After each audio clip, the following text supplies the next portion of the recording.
And good morning, everybody. Good morning, and welcome to the Homes Interiors Show Cafe stage. We are going to be discussing the future of colour and how a paint brand, YesColours, is changing the paint game. So, just before the intro, just a couple of stats for you. Every year there are 14,000 tonnes of paint tins sent to landfill every year. That is 55 million litres of paint wasted, which ends up in landfill. Surely something there has to change. Leading the way with that is YesColours. Can I please introduce you to Emma and John, the founders of YesColours. First, well, you guys met, what, at university? 20 years ago. Yeah. Yeah.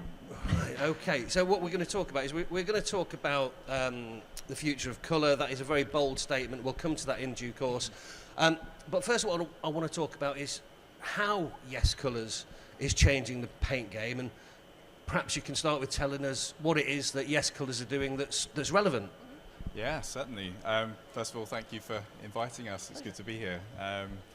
Yeah, it's been a long road the last kind of 2.5, 3 years actually. It's been a little while for us. But yeah, we've come a long way. So we only launched in April. But YesColours really came about through a conversation with my father-in-law, bizarrely, about all the paint waste, and particularly for him in his garage, in his shed, etc. And it's a common problem. I'm sure if people here can associate with all the paint. Who's got paint tins under their Yeah. stairs, and how many tins we thinking? Yeah. Yeah. Yeah. What's the average per household? 17 per household. 17. 17. Going to waste, It's rusting crazy. away. Yeah. So my background being in product design, industrial design projects and branding, marketing, I'd looked at that problem and thought, well, maybe we can interject here and help solve something from a consumer perspective to help eradicate some of that waste. Ruminated on that, did some R&D, and we came up with the pouch packaging solution that's there, and there's a sample of it on the table. And essentially what the premise of that really was to make recycling more convenient for customers, essentially. So, a lot of the recycling centres in the UK don't even accept paint tins. Only 1/3 of them do. So for me to take a packaging typology that's already commonly used in food products, in household cleaning products, Cosmetics, beauty now, every other industry uses it, right? So the paint game needed to catch up, essentially. So we're interjecting that customer journey, making it easier for people to recycle the paint waste in their home.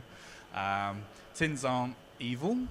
They're just not brilliant for consumers, regular day consumers. So we're still using tins for our commercial work, but for the DIY customers on the e-commerce model side of things, that's the packaging solution that we're going with. Why are we such hoarders of paint? Over-ordering is one of the biggest contributors to waste. So a lot of paint tins come in 2.5 litres, 5 litres. So we've brought out this pouch which is in 1 litre, so you can order more accurately. And so if you have any leftover pouches unopened, you can return them to us and we'll give you your money back. So it's just reducing that waste from that journey as well, from purchasing and bringing it back to us again. Got you. I mean, I think we keep tins. I don't want to keep tins, but we keep our tins because we might at some point need to touch up in the kitchen. And do you ever?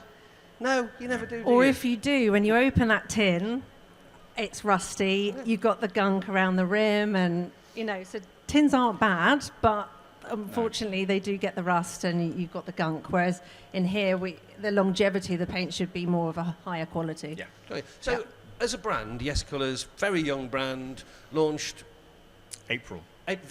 Last year. Yeah. So obviously I think you were planning to do it before then. COVID got in the way. That was an exciting time. Yeah. So like the homeschooling and lack of raw material supply, so everything was delayed by months and months. We were about 6 to 8 months behind schedule on our launch because of COVID, but it allowed us a little bit more time to actually get the brand positioning right, to actually really consider the colour palette, which we'll talk about later, but making sure that we're actually putting that purpose before profit. I know that's kind of a cliche thing to be saying now with a lot of sustainable brands out there, but for us, it couldn't be truer, because it would have been easy for us to start a paint company and sell paint in tins and do very well. But for us, we wanted to do something different that had a bit more meaning to it, and really tackling head on that paint waste issue.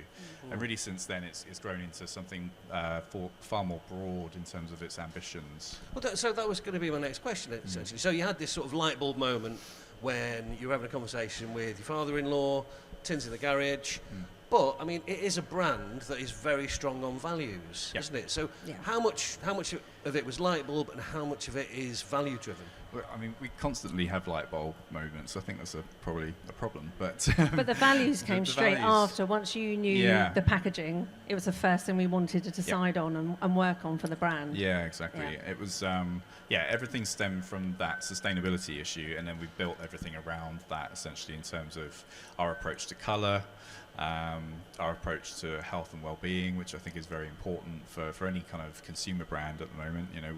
We're actually working on antimicrobial paints that fight bacteria and viruses, including COVID-19, and we're doing some very interesting things in kind of B2B commercial spaces. We do a lot of schools and museums, so having these public spaces where you've got this specialist paint to do what it can do is really important going forward. Yeah, so that's pipeline for you. So we'll come on to that in due course. Yeah, so the values were certainly the most important thing to get right, and I think we're on the right track. So. Got you. So other than the packaging, which is obviously a great big deal, what are the benefits that YesColours brings to the consumer? Well, the packaging obviously is the kind of USP for us, but we're also made in Britain accredited.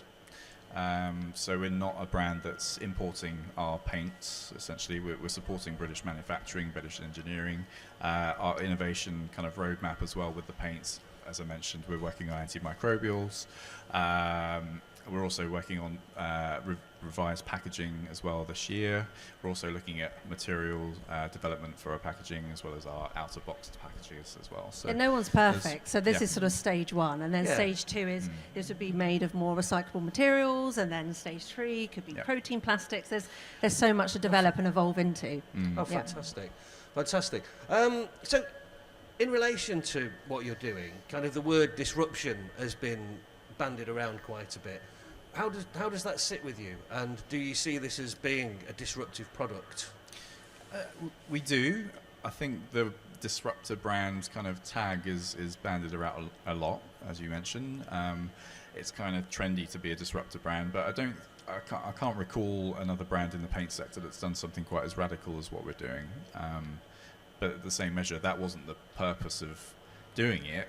Actually, it was a very significant sustainability issue we wanted to tackle. So that was the reason behind it, not to just be seen as a disruptive brand. I think it's helpful for us to be quite edgy on our brand and do things that another paint brand isn't really known for doing. So I think that's a good kind of strength to our brand. It's a very saturated market, paint. There's so many brands out there, amazing brands. So standing out from the crowd is a little bit harder to do in the current climate, but I think with the pouch and the palette and how we talk about colours, that's how we do it. Stand Brilliant, out. Absolutely. So who are your target audiences? Who's the target audience for Yes? That's an interesting... It is everyone, because we get asked a lot about age group, and we don't see age as a demographic anymore. It's been really interesting. Originally we were sort of targeting, we thought 25 to 35-year-olds, then it was 18 to 24-year-olds, but actually 40 to 70-year-olds is just as much as a bigger target for us. I'm in the last bracket, so I don't want to be necessarily referred to as a Farrow & Ball customer.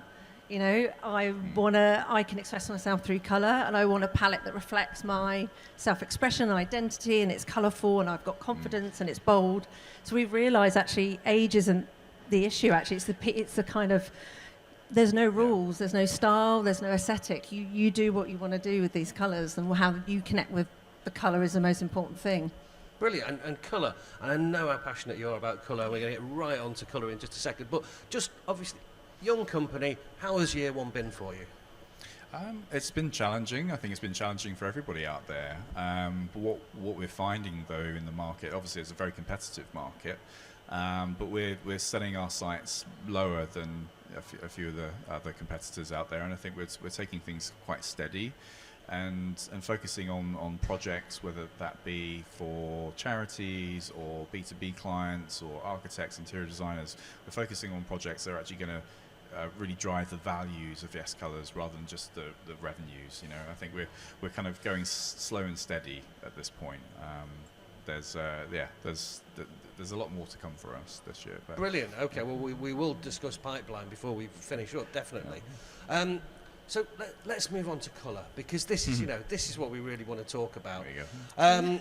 So, John, you were kind of instrumental in the package design, etc., and that kind of light bulb thing. Emma, I mean, from an early age, you've been involved with colour. I mean, you've got this kind of, what's it got? You've got like a colour superpower. Synesthesia. Synesthesia. Yeah. So basically it's a brain mutation. The way I mapped, it shouldn't be that way, but it's quite handy. So my senses merge. So I see colours in words, numbers, days of the week. So today's Monday, so it's red.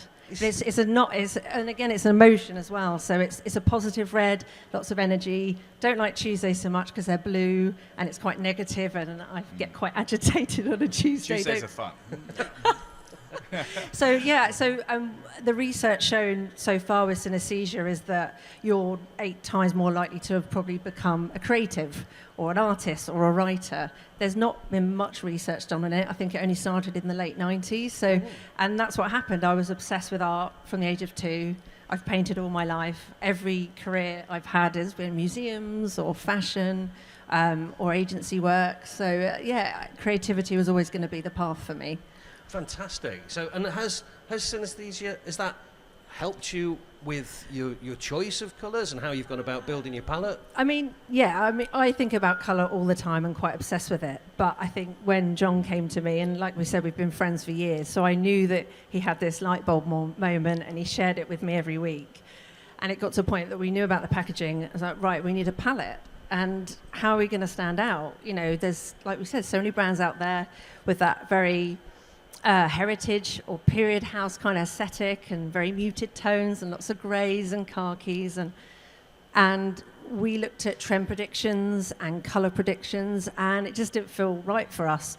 We wanted to look at colours that were inspired by the world around us, so travel, movies, food, nature. So we actually had a mood board of all these images, thousands and thousands of images of all the things that we saw every day, and it's part of your core memory. For all of us, we've got core memories that are connected to colour. And then we boiled it down into a palette. And what you find is the whole colour wheel is represented. So we've got lilacs and peaches, not just the pinks and the greens and the greys. So there should be a colour for everyone. And what we've realised is colour connects us to our culture, our personality, and it's organised by feelings. So we have collections. So you have a loving collection, our dark saturated jewel colours, the fresh collection of pastel cool tones. So they're grouped by colour families. Right, okay, brilliant. All right, Yeah. well, I don't want to talk about a little bit more about the inspiration by travel, food and music. But before we do that, I know you've got some really strong opinions on trends. So let's start off with, I hope there's no one from Pantone in. Colour of the year. Yeah. What's your take on it? Is it It's a lovely colour. is it valid? Is it? I think it is valid, and I think with trends, we all need a direction, and we always need inspiration. So it's not a bad thing. But for us, because all the colours are represented in our palette, we'll probably be in trend all the time for something. So at the moment, we've seen with WGSN trend reports, it's this digital lavender that's coming through for commerce. But we already had 4 lilacs anyhow, so we're doing okay. We're sort of falling in line with what trend predictions sort of come across through 2004, 2005. But we don't like to talk about trends, really, do we? I think, again, it brings it back down to the brand, and we're actually trying to create something that is timeless and has value added to everything that we do. So having something that's just transient, like a trend for a certain colour, doesn't feel right for us. We want our customers to love the colours that they buy from us, and for them to be really connected to those colours. And keep them on the walls. Yeah. You know, you see people decorate every 6 months. It's not sustainable to keep painting all the time. You should be happy with your colour and enjoy it for 5 to 10 years. Yeah, but it's also about how people use their spaces as well. So if you're, you know, it's a lockdown baby, YesColours, essentially, and everybody was stuck in their kitchens doing their work, yoga, homeschooling. So it was so important for us to create a brand and a colour palette that actually was multifunctional and could help people feel better in their homes. So that was really the premise upon which we designed the palette. So you want colours that make people feel better in their homes. So obviously, I mean, colour has been such an instrumental part of your life and with how you see the world. So colour is more than a colour wheel for you, presumably. What is the purpose of colour in our lives? Yeah, I think emotion and a personal experience. So, I mean, even if you talk to interior designers, the first thing they're going to ask a client is, okay, say we're talking about living room, how do you want to feel in this room? And it would be the first question about the feeling. What do you want from this room? And so that's where colour comes into it, because to feel cosy, what makes you feel cosy? And everyone's different. Someone might say beige makes you very happy, relaxed and cosy. Fine. That's not a problem. Other people want deep, dark, saturated colours so that you feel like they're being hugged by a room. So it's always connected to how you want to feel, and that colour plays such an important part in that. Okay, but what you're delivering as well isn't just colour, and it isn't just themes, is it? You're also delivering sustainability around there, kind of solving a problem. So is your goal to bring, kind of a holistic solution with paint to many of life's problems? We want you to feel warm, we want you to feel comfortable, but we also want you to know that you're doing well, that you're not contributing to these. I mean, it's quite a good summary, because I think we have to keep the customers front and center and the customer need.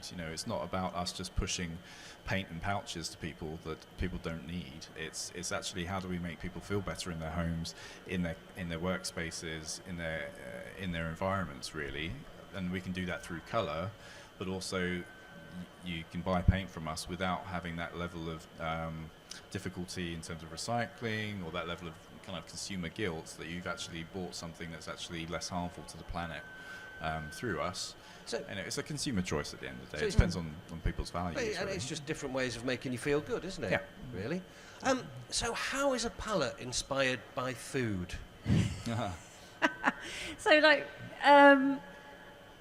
we all have things we like to eat, and it's all very much a personal preference. And maybe it's just me, but I know you're the same. So we have a passionate olive green, and it is inspired by a bowl of olives, that we eat. Or the fresh yellow we have is Cornish ice cream. And I think everyone, if they look back at their childhood or holiday memory, there's that connection where that colour reminds you of that. And I think food or travel, we have a lot of people that talk about their travel, and we offer these free colour consultations, just 15-minute colour chat. And we have people crying to us going, I just want to be reminded of my honeymoon, and I went to India, or I went to France, and these are the colours that remind me of that holiday, and they want the colours in their house. And it gets really personal. And it's lovely to see. That's why you should choose those colours, because you want to be surrounded by colours that give you a good feeling. And to us, that's so much more valuable as a business, to really connect with our customers, rather than just following a trend that's going to be so but that is the ultimate in kind of a personal trend, isn't it? And you're helping people to realise that. If somebody speaks to you on a colour consultation, they're talking about the holiday. See, I've never come across that before, and I think that's absolutely fantastic, that you want to paint your room in the colours that remind you of this. I think that's absolutely wonderful. What I do need to know is, how is colour inspired by music? Well, there's quite a Passionate Lilac was for you because of Prince. I'm a Prince fan, so you just talk to me about purple all day and I'll be fine. But I mean, it's artistic expression. Essentially, at the end of the day, we talk about films as well, and it's really goes to a lot of the crux of what the brand YesColours is all about. And obviously, through the name, it's very optimistic. It's loving colour. And we want people to feel emboldened to actually get more creative with colour. colour in their spaces, because there's a hurdle for a lot of everyday consumers to jump over. It's like, how do they introduce a little bit of colour into their spaces? Because it's very easy just to go with greige and whites, etc. And being brave enough to use colour in their spaces for the first time is quite a big step to take. So that's why our consultations are free, and that's get them over that first hurdle and get them thinking about their associations with colour, which is brought up through travel or memories or family or whatever it might be. But then make them feel more confident about using colour in their spaces. And it's certainly something that we're seeing with the younger end of our customers. They're quite design-led, quite creative, and they're using colour in ways which you wouldn't really expect people to use them in their own homes. But we think it's wonderful. It's giving people a little bit more ownership of their creative expression, so they're not just using colour for fashion, it's also interiors as well, and it's about identity as well. Oh, that's brilliant. I really like that.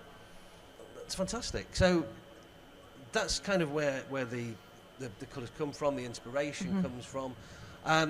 So I'm guessing that we're not going to be, just going from what you've told me, I'm guessing that we're not going to be seeing a YesColours Colour of the Year. No. At the same time that Dulux and Graham Brown and everybody else does their colours of the year. Yeah. So what they're all the colour of the year. Yeah. They're our babies. Yeah. We couldn't possibly choose one just for the year, could we? So what are we going to see from YesColours? What are the next steps? Because you mentioned, improving the recyclability or the sustainability of the packaging. Yeah. What's in the pipeline for you? There's a lot. I mean, we've just successfully completed a crowdfunding round, which is great for us. There's the obvious things, more colours, development roadmap for our packaging. We're going to be initiating a B Corp application process this year as well. Expansion into the EU, North America. But also we're looking at different avenues for us to actually start interjecting into other kind of pillars where we can actually see the impact of colour in public spaces, do more work with community spaces and hospitals. Yeah, schools. that will continue. Even before we started trading, we talk about well-being a lot, therefore mental health. So we have aligned with a couple of charities, one being Place to Be, which is a mental health charity for children. So they put counselling spaces in schools all across the country. And then since the pandemic, I mean, everything's risen, anxiety and depression for kids. And so we will gift them paint to do up these counselling spaces. Because again, they're always white. And no one wants to walk into a white, sparse room, especially children. It's really, really scary to walk in. It just feels like you're in a doctor's waiting room. So things like that are really important, and we'll carry on expanding on our charity work and its community work and how colour can make a difference, not just for the sake of it. It really can help that space and environment, So what kind of colours are they going for in these? Predominantly yellow and green, weirdly. So we always tell them, schools, to do a vote and get the kids together or do a little workshop, and we give them all our colour chips. And yellow's a good one, actually. Yellow's about focus. It uses the left part of your brain for focused work. If it was too bold, it would be too intense. But green's a really good colour because it's relaxing and calming, and we've got different tones of green, and it's often our calming green, which is a lovely colour to be surrounded by. So it's quite interesting that that's linked with the counselling rooms needing those kind of colours for relaxation, comfort and safety. Oh yeah. Yeah. And what are your best, I know you've not been trading that long, but aside from neutrals, what are your best selling colours? We've got one. It's electric blue. Really? So this really bold electric blue, and it was inspired by the Majorelle Gardens in Marrakesh, the big YSL building. And I think it's because it's this velvety, mattified magic of a blue, really intense, and it outsells everything, doesn't it? It's so popular. It's surprising because it is such a strong colour, but I think that's where we're different again. But again, you don't have to drench a whole room in this blue. It's quite intense. You could get a headache, but we encourage upcycling. If it was just a mirror frame or a little cabinet, do it in that blue. That's that little punch of colour that you need. It doesn't have to be everywhere. It doesn't colour. The point about colour is about balance and what you need in that space. It doesn't have to be everywhere. Lovely, lovely. So what are people using that electric blue for? I mean, like you say, the upcycling, so little design elements in the home. Yeah, lots of murals. We even do a masonry paint in the blue, and we're seeing some interesting walls really? outside being painted but blue. also, we had one customer just drench their entire bedroom in it, top to floor. That's a skirting, spare bedroom door. that someone's going to... It's It's a hell of a colour. I don't know if Yeah. you've seen it, but it's quite a shock to the Crikey, retinas. yeah, But, I can imagine. Anybody got yeah. a entirely blue bedroom? No. No. No, That's personal definitely a preference. one-off, isn't That's it? it, Yes. yeah. So how many paint finishes do you do? How many types of paint do you do? Is it not emulsion? You mentioned masonry paint. Yeah. Yeah, well, online at the moment for our DIY customers, it's matte emulsions and exterior masonry. We're bringing edge shells online this year as well, Lovely. in a selected range. But for our commercial clients, we do a full gamut of different finishes. Great. Yep. And how many colours are there in the YesColours palette? 49, soon to be 51. We've got a few limited edition colours coming out soon. Have you? They're quite bold. Can we But have an exclusive on them? Have you named them yet? Oh, wait. That's fine. Oh, right. I won't Yeah, put no, you on one the has been in. Yeah, Well, yeah, one's okay. an electric black. And I know you're going to be... But so many people ask us for a classic black. Fine. That's good. We're going to do it. And another one will... We've got a surprise for Valentine's Yeah, Day one's coming going to up, be so- another electric colour, which Yeah. has been in a lot of demand. So you've got to listen to the customer as well, and you get lots of emails saying, when are you going to do this? And when... So we do listen, and we are developing a whole new collection as well for the end of the year, which will be a bit calmer, but more saturated. Yeah, a bit restful. Brilliant. And do you know what? Just harking back to before, you mentioned other stuff in the pipeline that you were going to, you were looking at health, mental well-being. Sure. And I'm sorry, we kind of glossed over it before, but you mentioned a paint that had like antimicrobial qualities. Yeah, so it's given that it is a COVID baby, and health and well-being was so important to us. We've been working on a solution where we can make our paints essentially hypoallergenic. So Right. for schools, hospitals, co-working spaces, etc., that's really been pricking the ears up of our clients, because they can see the effect that just having an antimicrobial paint on the walls can help with those. So is that something that will effectively remove microbes from the air, or it's if helpful? it's touched? Yeah, Or it's helpful. It's not going to cure COVID, but it's helpful to those environments. For Donald sure. Trump would probably suggest you should drink it, maybe. Well, yeah, quite. All right, that's wonderful. Sorry, shouldn't have brought any politics into that then. That's brilliant. So we've got a really good handle on the values, on the colours. And you mentioned that you group them into... How do you Yeah, so they group get them grouped into collections. There's 8 collections. There's fresh, friendly, joyful, passionate. So they're all these emotive adjectives. But what we find is a customer will say, I like green, but it would be a certain green. So if it's very pale green, what we notice is they're actually attracted to lots of pale colours.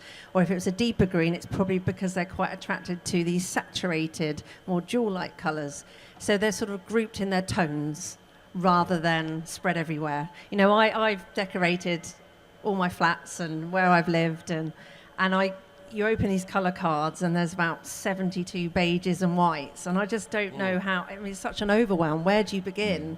So we've grouped them in a way that it's just they're really accessible and easy to understand, and they're on the website as well, and you can click on the colours and they bring up the pics together, so you can create combos, and so it's just an easy way of bringing colours together. And what's the feedback been like on that? great, yeah, and it helps with our colour consultations as well, because you can then send the customer away to play around with the colours once you've explained how they're grouped, and yeah. Oh, fantastic. Okay. Well, I've just got a couple more questions, and then I'm going to open it up if anybody's got any questions in the audience. So, without putting you on the spot too much, but I'm going to totally put you on the spot. The name of this talk was The Future of Colour. Yeah. What is the future of colour? Well, I mean, from my standpoint and us as a business and how we want to move forward this year and beyond, it's about the interjection of colour into spaces to help people feel better, like we spoke about before. So we certainly want to enhance people's wellness and the way that they feel in their spaces, enable them to be used in a way. So if it's a working environment, you want your employees to feel more comfortable, be more productive, etc. Or if it's hospitals, for instance, and this isn't pseudoscience, recovery times can be affected by the colours of the walls, etc. So there's a real impact that colour can have on spaces, but I don't think there's a big enough awareness of that. So I think if we can do our part in raising awareness of that and promoting the use of colour in spaces, be it your home, your work environment, or even hospitals, I think that's to me where the power lies in colour. And I think if we can be a brand that promotes that, then I think that's great. But in terms of trends, who knows? But I mean, so what you're talking about there, essentially, it's almost it's kind of a biophilic element, isn't it? Using colour in that way, because that's what increases recovery times and productivity, etc. So, would it be right to say that as we're becoming more and more aware of the need for mental health and well-being in workplaces, in schools, you think that colour is going to come to play a much more important part in those roles? So. I think it's got to be. It's part of the language of interior design. It's not just materials and finishes. It's colour as well, and it's biophilia, etc. So it's part of the puzzle. But if I was getting geeky, also there's a lot of research into neuroaesthetics. So looking at colour, art, your surroundings, and how it physically and mentally you instinctively respond to a colour. So it might be out of your control, and they're really putting a lot of money into working out how we respond to colour in a very physical sense that we almost can't control ourselves. So I could have gone along my whole life saying green makes me relax, but you could put me in a green room and a blue room, and they measure my heart rate and and actually the blue room is actually where I should probably be, where I should relax. So there's so much research going into that importance of colour and the impact of colour in a public space or in your own homes. So it's just something that people are talking more about, and there's science and there's research going into it as well now, which is amazing. So do you think that colour has the power to make people do things? So, for instance, there was a fantastic talk on the other stage yesterday by a colour psychologist. So, and she fired up some different colours from brands. So, EasyJet, for instance, orange makes you think of budget. Unless it's Clinique who are using it, in which case it's not. Do you believe that colour has that kind of I think dominance over culturally us? it's interesting though, because you've got Hermes, the posh designer brand that's orange.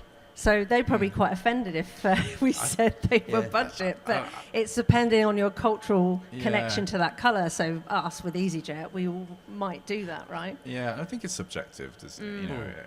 At the end of the day, I think our connection to colour is very, very individual and subjective to our memories and our associations with each other and art and creativity, culture. So it's a tricky one to answer, I think. Okay, all right, Because sometimes it's quite generalised when you say this colour's this and but actually you could talk to 10 people and you'll get a completely different response from every single person. Okay, so that's pretty difficult to generalise on that then, isn't it? Yeah. Great, all right, well that's brilliant answer. Thank you so much.